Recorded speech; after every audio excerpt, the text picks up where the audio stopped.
Ladies and gentlemen, thank you for standing by. My name is Krista, and I will be your conference operator today. At this time, I would like to welcome you to the DXC Technology Services second quarter fiscal year 2026 earnings conference call. All lines have been placed on mute to prevent any background noise. After the speaker's remarks, there will be a question-and-answer session. If you would like to ask a question at that time, simply press star followed by the number 1 on your telephone keypad. And if you would like to withdraw that question, again, press star 1. I would now like to turn the conference over to Roger Sachs, Head of Investor Relations. Roger, you may begin. Thank you, operator. Good afternoon, everybody, and welcome to DXC Technology's second quarter fiscal 2026 earnings conference call. We hope you've had a chance to review our earnings release posted to the IR section of DXC's website. Speaking on today's call are Raul Fernandez, our President and CEO, and Rob Del Bene, our Chief Financial Officer. Here's today's agenda. First, Raul will update you on our strategic initiatives. Rob will then cover our quarterly financial performance, as well as provide thoughts on our third quarter and fiscal full-year guidance. Raul and Rob will then take your questions. Please note, certain comments on today's call are forward-looking and subject to risks and uncertainties that could cause actual results to differ materially from those expressed on the call. Details of these risks and uncertainties are in our annual report on Form 10-K and other SEC filings. We do not commit to updating any forward-looking statements during today's call. Additionally, during the call, we will be discussing non-GAAP financial measures that we believe provide useful information to our investors. Reconciliations of the most comparable GAAP measures are included in the tables included in today's earnings release. And with that, let me turn the call over to Raul. Thank you, Roger. Our financial performance in the quarter was mixed. We were above our guidance in adjusted EBIT margin and non-GAAP diluted EPS and generated very strong second quarter free cash flow. However, I am disappointed in our performance in revenue and bookings, and we are laser-focused on building a predictable and growing company with better execution and pipeline conversion in the quarters ahead. I believe the strategic and tactical game plan we have in place will position us to create value in the rapidly evolving AI global economy. We have a strong balance sheet and consistent free cash flow and have the flexibility to continue to make the necessary investments to execute on our AI strategy. In the quarter, we formalized a two-track approach to running our business: core track and fast track. Our core track represents our existing business, where we are working to bring our portfolio of offerings to their full potential in the market. For an example on how we plan to energize our core business, let's take SAP. We have a 15,000-person strong SAP practice and ranked number 3 among all system integrators for certified SAP Business AI consultants. Our business needs to convert this strong capability into strong revenue growth. We now have a structured plan to scale our SAP business over the coming quarters. We expect this will double our SAP revenue over the next 3 years. Fast Track represents our new AI native or highly AI-infused solutions that we have been building and piloting with a combination of our existing team and the new group of experienced leaders we have brought into the company in the last 20 months. Fast Track solutions have a goal to be 10% of our business within 36 months. These AI-based SaaS solutions are highly replicable and built on proprietary methodologies, models, and frameworks that create defensible competitive moats. And the best part is that clients can expect to see measurable results in weeks and months rather than quarters and years. Each product has a growth target and a net margin goal higher than our existing core portfolio baseline. We are targeting our first set of products for large and growing markets. Let me give you a few examples of our Fast Track products. Within financial services, we are leveraging our strong legacy. Decades ago, one of DXC's predecessor companies developed Hogan, the preeminent core banking platform used by some of the largest financial institutions in the world, supporting $5 trillion of deposits and facilitating $2.5+ trillion in daily transactions. To enhance and modernize this essential banking platform, we are developing a new offering, DXC Core Ignite. We are redefining how banks unlock value from their core infrastructure by turning existing deposits and payment systems into cloud-native API-driven services that power new revenue streams. DXC Core Ignite converts cost centers into growth engines, empowering banks to launch innovative, monetizable services at speed and scale without ever disrupting the core. Recognizing the untapped potential of Hogan, we identified the opportunity to transform it from a legacy core into a growth platform solving for challenges of interoperability. We recruited a new entrepreneurial team and are standing up a dedicated group to bring this vision to life. Our recently announced partnership with Splitit builds on that same fast-track strategy. With this partnership, we would enable banks to unlock their most valuable asset, their existing customer relationships, into a powerful competitive advantage. By offering buy now, pay later directly from customers' existing accounts, banks can meet the growing demand for flexible payments without introducing new friction. This approach strengthens trust, deepens engagement, and keeps consumers within the bank's ecosystem. At the same time, it unlocks entirely new streams of transaction and interchange revenue, turning a defensive necessity into a strategic growth opportunity. Now turning to another product in development called Oasis, which is part of our GIS managed services transformation. Oasis is a unified AI-powered orchestration platform that enhances our clients' current technology ecosystems. It embodies our human plus AI approach, combining advanced automation with expert oversight to deliver complete IT estate visibility and better outcomes for customers. This positions GIS competitively as enterprises increasingly seek proven AI capabilities in their managed services partnerships, while creating new revenue opportunities for us. Lastly, since we paused our strategic option process for our insurance business about a year ago, we continue to create a more valuable business by growing our SaaS portfolio from 30 to 45 products. We have execution plans in place to double our SaaS revenue in each of the next 2 years. These are 3 of our many fast-track pilots that are in the works. Fast Track is a prime example of bringing exponential outcomes to our clients, and we are bringing this to life in our newly launched Exponential branding and framework. Exponential is a new AI framework that helps DXC clients move from pilots to real business impacts with confidence. It blends governance, automation, and human expertise to deliver measurable results fast. Early client successes show how Exponential is helping organizations not just operate faster, but unlock new capacity, reduce manual effort, and improve decision-making.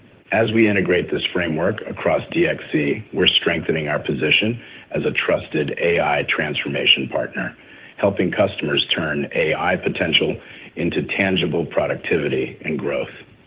We are also showing up differently in the market, and it's getting noticed. Our engagement with the analyst and advisor community continues to deepen, and we are seeing a shift in how our capabilities and impact are being recognized. As a result, we were recently named as a leader in ISG's Provider Lens ServiceNow Ecosystem Partner Study, IDC's MarketScape in Industrial IoT End-to-End Engineering, and in Everest Group's Custom Application Development Service Peak Matrix. These recognitions matter as they validate the discipline and focus behind our strategy and help fuel confidence with our clients. With our rebuilt foundation and full-stack expertise, we are reorienting ourselves around innovation and proactive solutioning. This signals to the market that we're more than steady operators of tech estates. We are better positioning ourselves as an enterprise technology and innovation partner that helps clients run more efficiently, modernizes their systems, and harnesses the power of AI to drive outcomes through services, software, and solutions. We're encouraged by our expanding pipeline, which includes several large deals with clear line of sight to close in the coming months. As a result, we're confident our book-to-bill will move back above 1 in the second half of the fiscal year. With that momentum, we have an incredible opportunity to work across our offerings, markets, and teams to solve customer problems and show up as one DXC. And finally, as Client Zero, we are using existing and emerging AI across all corporate functions. In our legal department, we are using tools such as GCAI, Harvey, and Legora for legal research, drafting, and document comparison. This enables our attorneys to automate first-pass reviews, rapidly assess risks against our playbooks, and generate high-quality drafts. Our sales and marketing teams deploy AI across the full content lifecycle. Agentforce automates CRM workflows and enriches email marketing with real-time firmographic data. Lupio accelerates proposal generation. Midjourney generates presentation-ready graphics. Video generation platforms, VO3, Runway, and XLT help us to create compelling video content. And voice and video synthesis tools, 11 Labs, and Notebook LM produce training materials and distill complex messaging. This integrated AI toolkit accelerates content production by 10 times while elevating quality and enabling sales professionals to focus on high-value customer relationships. Our finance teams are using agentic AI such as AI Foundry, UiPath Robot, and Copilot to transform our back-office activities by automating manual and repetitive processes.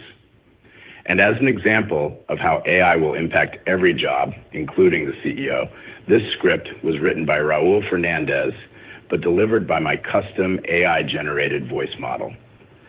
Now let me turn the call over to Rob. Thank you, Raul, and good afternoon, everyone. Today I'll go over our second quarter results and provide guidance for the third quarter and our updated full fiscal year 2026 outlook. Now, starting with the second quarter results. Total revenue is $3.2 billion, declining 4.2% year to year on an organic basis within our guidance range and consistent with the past several quarters. Bookings grew approximately 2% year to year for a book-to-bill ratio of 0.85, which brings our trailing 12-month book-to-bill ratio to 1.08, a modest improvement from last quarter. This marks the third consecutive quarter with our trailing 12-month book-to-bill ratio above 1, positioning us for improved revenue performance entering fiscal 27. While we didn't get to the booking levels we anticipated for the second quarter, we continue to have a strong pipeline and anticipate a third quarter book-to-bill ratio greater than 1. Our confidence is grounded by the most robust list of new large opportunities in recent history. This is a reflection of the building of our go-to-market capabilities and newly developed AI-based solutions across all of our segments. Adjusted EBIT margin was 8%, coming in above the high end of our guidance range, reflecting disciplined cost management across the company, particularly within our GIS segment and corporate functions. On a year-to-year basis, adjusted EBIT margin declined 60 basis points, primarily reflecting continued productivity savings to offset top-line pressure, higher investment levels to support future revenue growth, and lastly, a one-time legal settlement that benefited the prior year's second quarter results. The impact of the increased investment levels is visible in our insurance and CES segment margins. In our insurance business, we have been investing in our cloud-based software platform, building AI-based smart applications to deliver enhanced value and productivity to our clients. In CES, we are strengthening our advisory capabilities and developing asset-based AI solutions, which are included in the fast-tracked initiatives that Raul described earlier. Non-GAAP EPS was 84 cents, above the guidance range, consistent with our adjusted EBIT results, down from 93 cents in the second quarter of last year, largely driven by lower adjusted EBIT and higher taxes, partially offset by lower net interest expense and our share count. Now turning to our segment results. CES, which represents 40% of total revenue, declined 3.4% year over year on an organic basis. This reflects ongoing pressure in discretionary custom application projects, which continues to impact the industry. Bookings for CES declined modestly year to year with a book-to-bill of 0.92. While bookings moderated from the prior 3 quarters of strong performance, the trailing 12-month book-to-bill is 1.15, which we expect to lead to improved revenue performance in the latter part of this year and into fiscal 2027. GIS, which represents 50% of total revenue, declined 6.3% year-to-year organically, which is in line with our full-year expectation.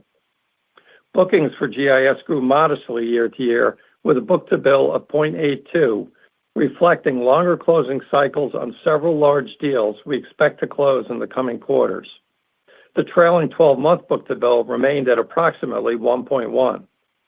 To help drive our long-term performance, we're building our AI-powered orchestration platform and plan to begin pilot deployments with select customers over the next few months.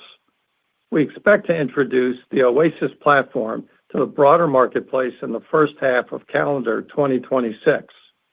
We are also enhancing our GIS offering portfolio with AI-enabled solutions targeting growth segments of the IT services market, and we're beginning to see the project pipeline build around these new solutions that we expect to convert and expand over time. Insurance, which represents 10% of total revenue, grew 3.6% year-to-year organically, largely due to growth in software and volume-based increases in existing accounts. We continue to expect this business to grow at mid-single-digit rates for the year. Now, turning to our cash flow and balance sheet. During the quarter, we generated $240 million of free cash flow, up from $48 million last year. This increase in the quarter was largely driven by improved working capital and lower cash taxes. This brings our first half free cash flow to $337 million, an increase of $244 million year-to-year. The second quarter results include an increase in software payments, which we had anticipated. As a result of those payments, capital expenditures as a percentage of revenue returned to more recent levels at 5.3%. We also continue to minimize new capital lease originations, recording $6 million this quarter. Over the last 6 quarters, we paid down more than $400 million of capital leases while limiting new capital lease originations to just $31 million. These efforts, partially offset by currency movements on our euro-denominated bonds, have brought our total debt down $107 million to approximately $4 billion. Over the same time period, our ability to consistently generate strong free cash flow enabled us to increase our cash balance by more than $660 million since the start of fiscal 2025, bringing it to $1.9 billion. As a result, we have reduced our net debt by approximately $770 million, and in doing so, created additional financial flexibility. With this solid foundation, we will continue to execute with focus and discipline against our capital allocation priorities for the year that include continuing to invest in our business to accomplish our top priority, driving sustained, profitable revenue growth. Further strengthening our balance sheet by minimizing new financial lease originations and maintaining our investment-grade debt levels by retiring a portion of our senior notes maturing in the next 12 months, and returning capital to shareholders. With our strong free cash flow, through the end of the second quarter, we've repurchased $125 million of shares, $50 million in Q1 and $75 million in Q2. In the third quarter, we intend to maintain the same quarterly pace of buyback as the first half of the year. As a reference point, at the end of the second quarter, $467 million remained under our board-authorized share repurchase program. Now let me provide you with our full year 2026 guidance. We now expect total revenue of $12.67 billion-$12.81 billion, with the organic revenue year-to-year decline narrowed to 3.5%-4.5% from the prior decline of 3.0%-5.0%. At the segment level, we expect CES to decline in the low single digits organically, with third quarter performance roughly in line with last quarter and an anticipated improvement in the fourth quarter as larger, longer duration deals ramp. GIS is anticipated to decline at a mid-single digit rate organically, and insurance is expected to grow organically at a mid-single digit rate in line with recent performance. We continue to expect adjusted EBIT margin to be between 7% and 8%, and we continue to expect non-GAAP diluted EPS to be between $2.85 and $3.35. We are increasing our full-year free cash flow from approximately $600 million to approximately $650 million, driven by our updated view of working capital and help from the new tax law legislation. With strong first-half working capital performance, we anticipate a more balanced cash flow cadence over the course of the year relative to prior years that was more heavily weighted toward the second half.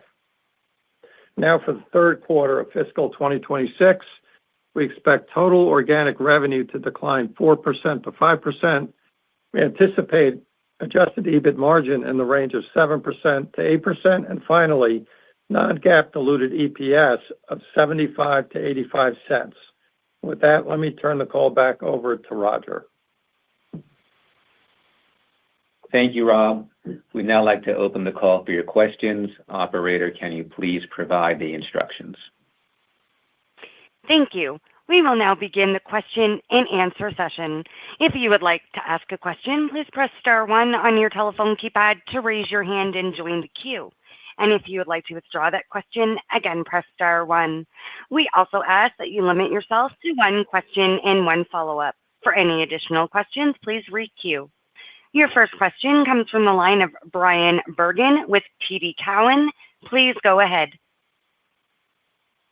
Hey, guys. Good afternoon. Thanks. Wanted to start on CES. So you got, a quarter or so under the belt of your new lead there. Can you talk about just how that business is kind of faring under the covers? Talk about any early areas to improve, particularly on the go-to-market to restart momentum and bookings. Any natural disruption that's occurring here just in the early stages. And then, Rob, you just mentioned CES picking up, I think, in 4Q. Is that in hand, or is that go-get type of revenue still? All right, let me just start. We look at everything as in terms of each of these offerings as core track and fast track. So let me start on the core track. There are many elements of that business and that operation that Ramnath has really dug into and has a very targeted goal and go-to-market plan to improve. Our SAP share in the marketplace is high from an engineering standpoint, but it's not commensurate with the revenues that we get from that practice.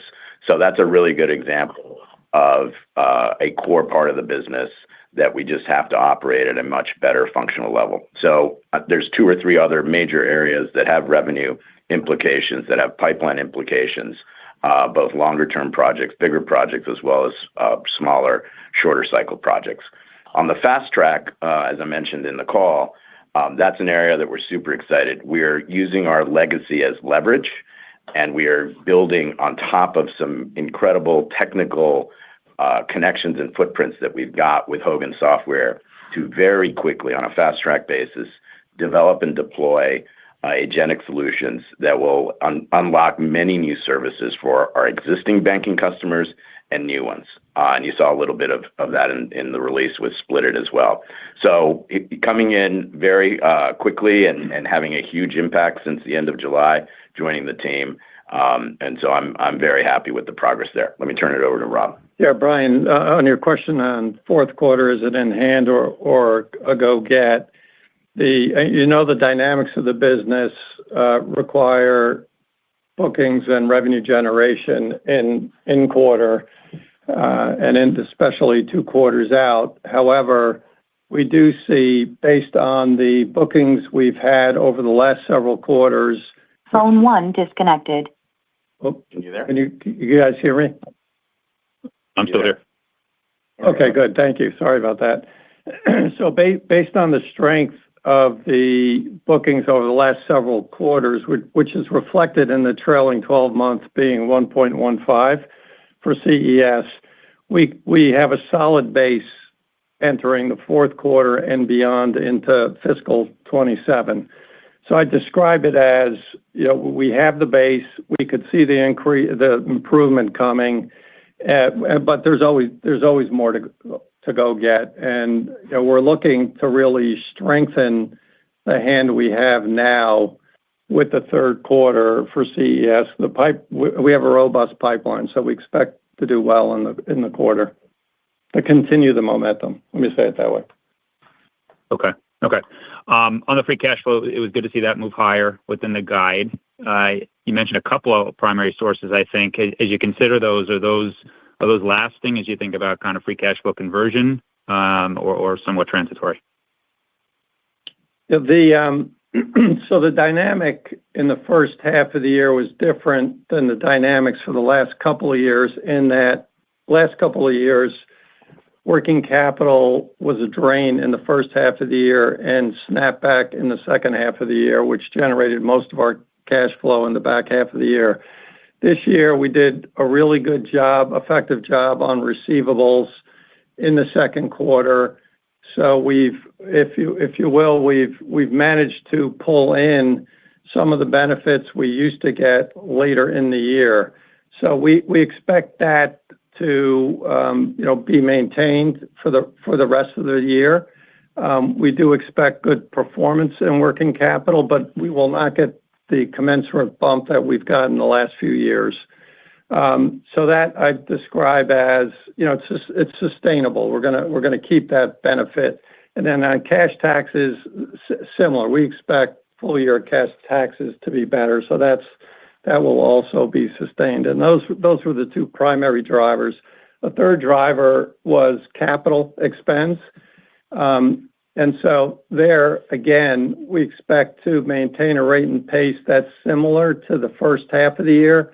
However, I will say if opportunities come around that are worth deploying more capital, we will do that, and we won't hesitate. Okay. Thank you.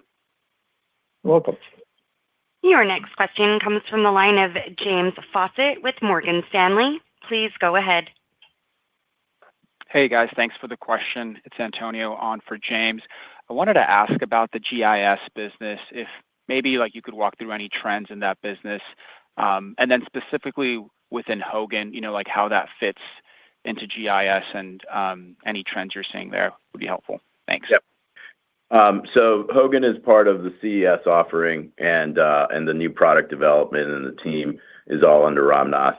On GIS, we've got a great upward tick on all kind of customer related elements.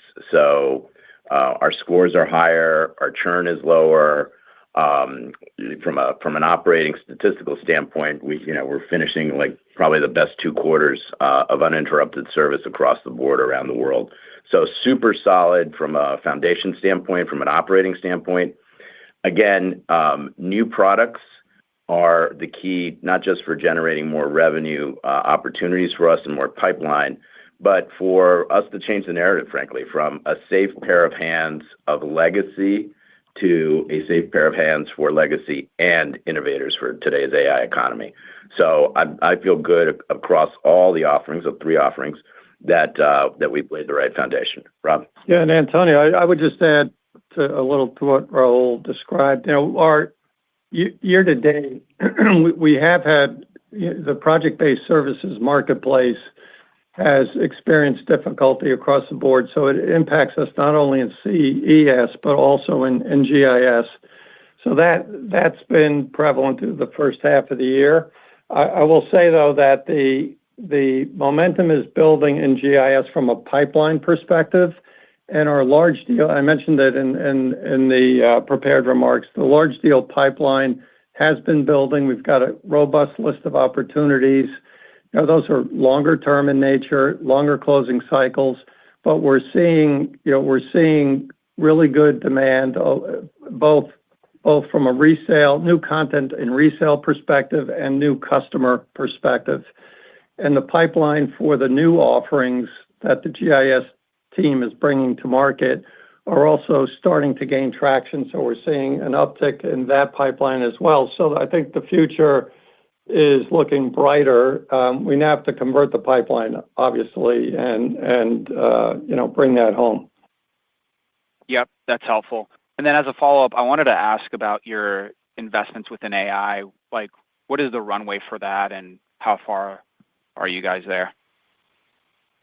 I think one of the most interesting things about this kind of technological wave that we're living through is that the total cost of ownership of creating ideas has dropped almost down to zero. And that's due to a bunch of factors. One, all these tools. But two, we're living in an era today of incredible cross-subsidies.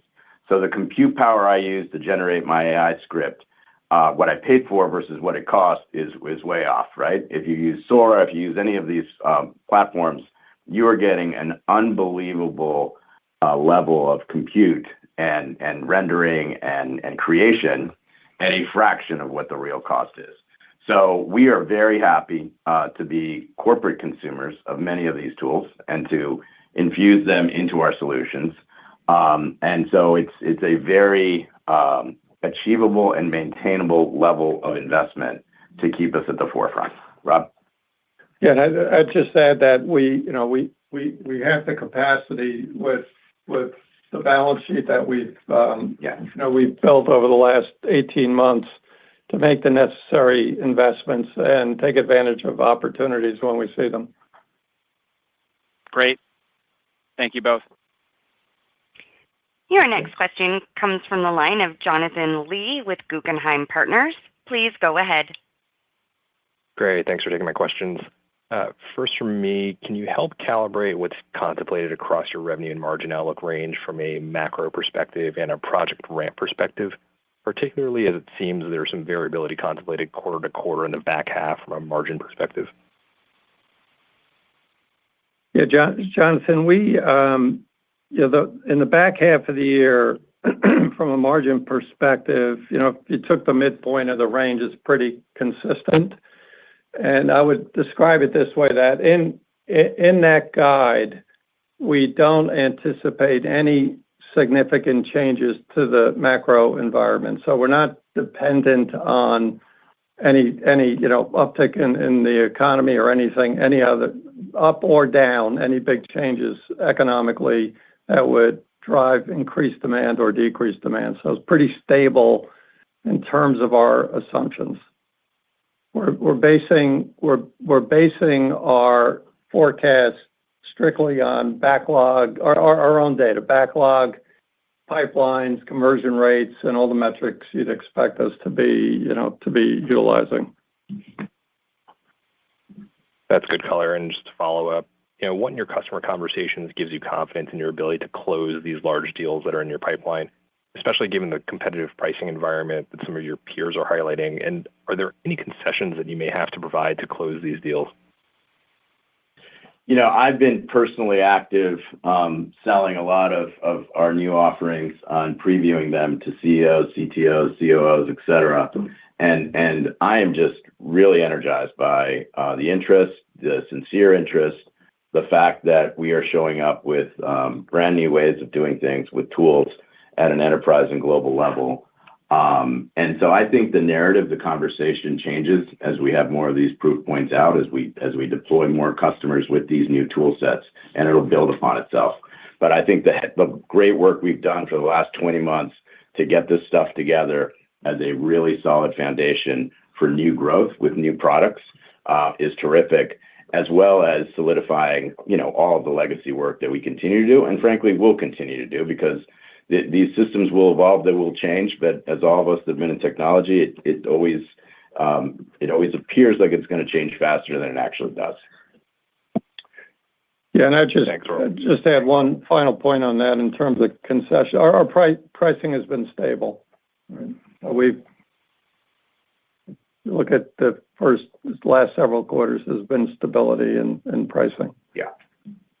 Appreciate that, Rob. Welcome. Your next question comes from the line of Tien-Tsin Huang with JP Morgan. Please go ahead. Hi, thanks so much. Just thinking about the Core Ignite product there, is that going to be, are you going to go after the back book of Hogan, or is this really a new opportunity? I'm just asking if you're converting existing Hogan account, thinking about the revenue change there, if you flip to a SaaS or a subscription model under Core Ignite, what's the delta between that and the legacy Hogan account? Everything that we are building with Core Ignite is accretive and additive. It is not Okay. cutting into any existing terms. What's really cool is because we've got the legacy relationship, we built the thing, Right. and we know the code in a way that nobody else does, and frankly have some data rights that are pretty interesting. We are uniquely positioned to do this in a way that no one else can do as quickly, as well, and with a high level of technical confidence in being able to deploy an enterprise-grade solution. And well, you've been at this for a while, so thinking about this ability to break the linearity and go after more of this subscription type with this kind of new model. Do you feel like with AI and this product push you're discussing, this is really a turning point for that? Absolutely. Look, when I started, AI was still in experimentation. A lot of what was machine learning was being used as AI. And now we really have revolutionary products that are literally leapfrogging existing players on a week-over-week basis. It's also going to create a new discussion with customers about how we charge and how we get paid. And it'll be much more value-based over time. It will not happen overnight, but we are very well positioned to be aggressive players in that value-based discussion, which is around, as you know, replicable solutions, whether it's full SaaS, ARR, or some replicable combination of software and services. Okay. No, thank you for that. Rob, if you don't mind, just one quick question. Forgive me for the third one. Just thinking about the segment profits, I just want to make sure I caught that. Any call-outs as we model out the rest of the year across the three segments here and what to consider on the profit side? From a segment perspective, no real call-outs in terms of different trajectories for what we have in 2Q. Thank you. Okay, you're welcome. Your next question comes from the line of Jamie Friedman with Susquehanna. Please go ahead.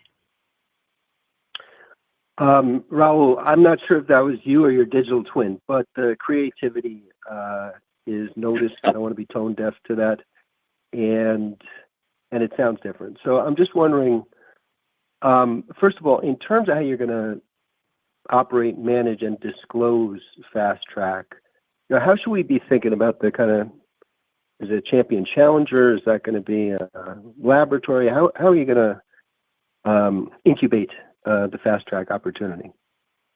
Yeah, well, thank you. I used the tool over the last few days, and it just kept getting better and better, and so I thought I'd try it. So yes, the script was written by me, but delivered by my AI twin. But this is really me.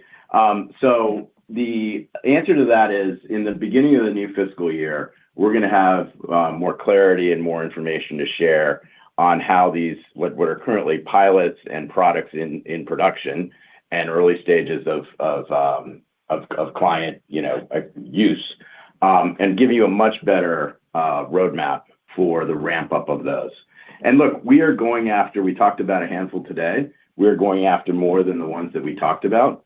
Not all of them will be successful, but only a few of them need to be successful to help change the revenue trajectory of this company. And I'm super excited again about the creativity, the product focus we have, and really the biggest thing for me is the replicability. These are not one-off solutions that have to get built or rescoped over and over again. These are built to be replicable, and they're then built also to have a higher gross and net margin contribution.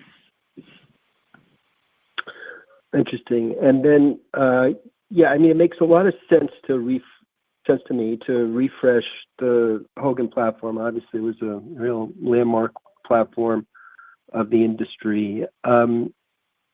Is there any sizing that you can share? I think the last disclosure on Hogan that I remember were a little dated. Anything that you could share. How big is it today? Do a lot of financial institutions still run it?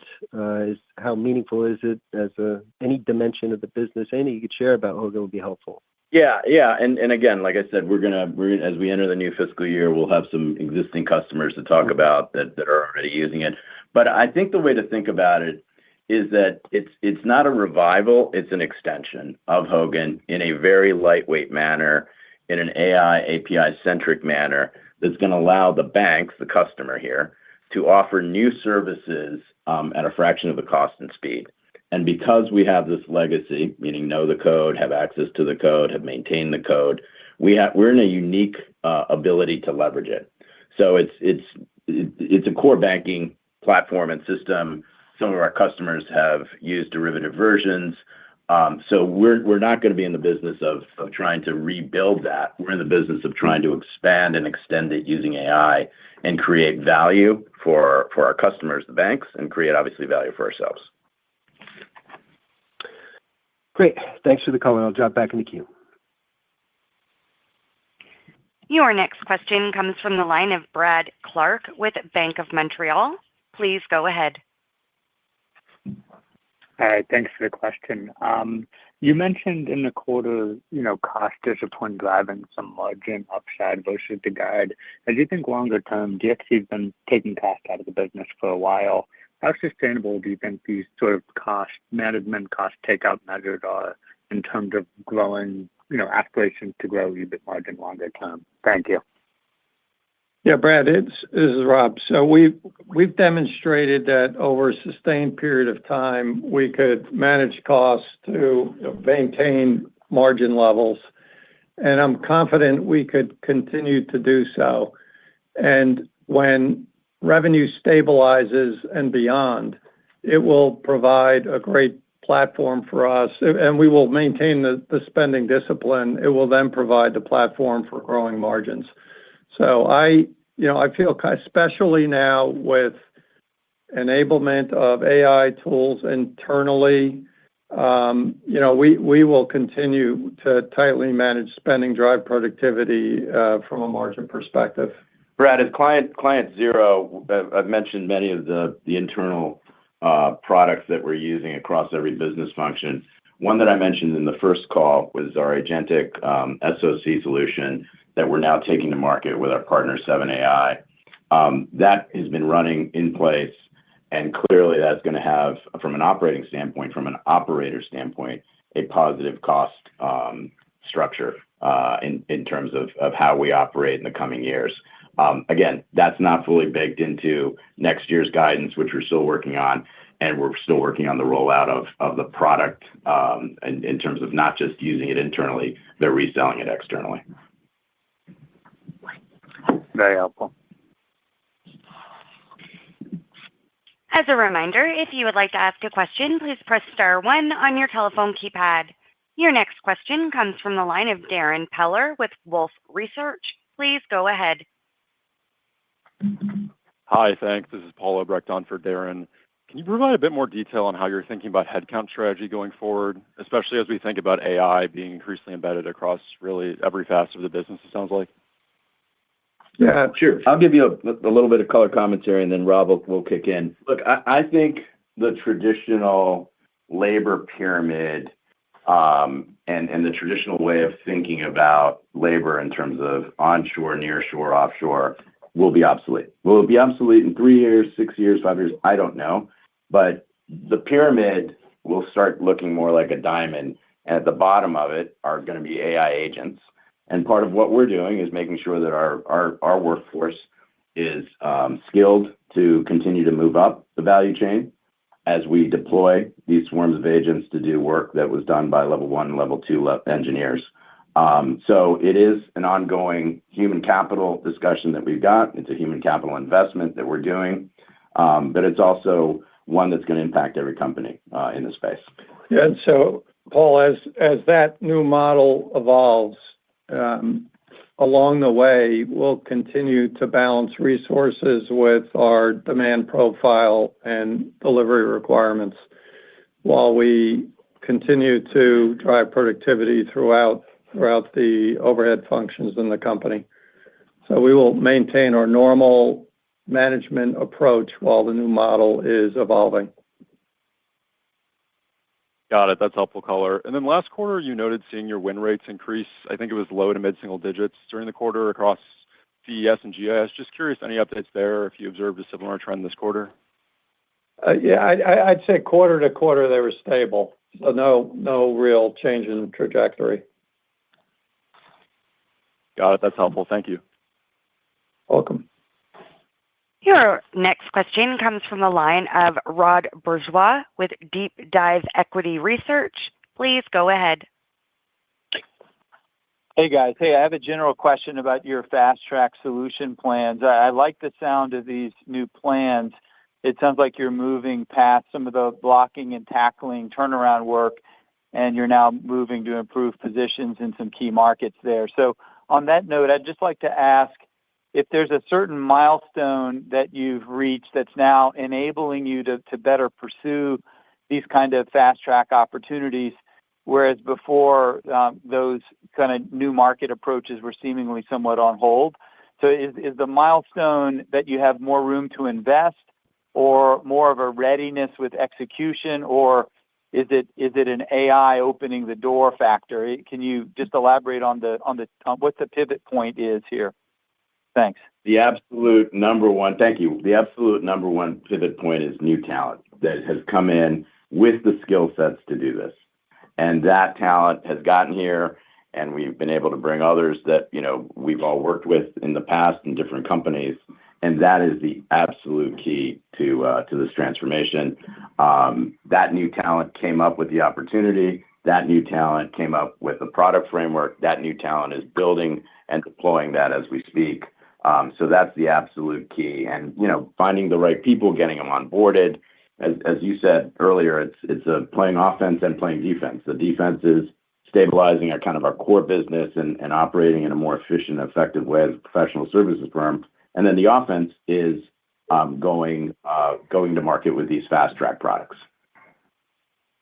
Okay. All right. And then just to follow up to focus on the free cash flow from a different angle. If you produce $650 million in free cash flow this year, can you give us a sense of whether that creates a baseline for next year to grow on top of? Or given that you have some free cash flow benefits that you're reaping this year, is the $650 million more of a stable level to consider on a go-forward basis? Just I know you can't give guidance that far out, but a general idea on the trajectory and how this year's benefits will apply to next year. Thanks. Yes, sure, Rod. The way I describe it is this will be our third year in a row of producing free cash flow in that range. And I fully expect that to continue at this point, right? Without any major disruptions, I fully expect it to continue. All right. Thank you. You're welcome. And that concludes our question and answer session. I am now going to turn it back over to Raul for closing comments. Thank you so much. Before we sign off, we'd like to share a short video showcasing the AI capabilities I discussed earlier. It was created using AI tools at a fraction of the typical production cost. The video is available in the IR section of DXC's website, along with our other earnings material. Thanks, everyone, for joining us on the call today, and we look forward to speaking with you again next quarter.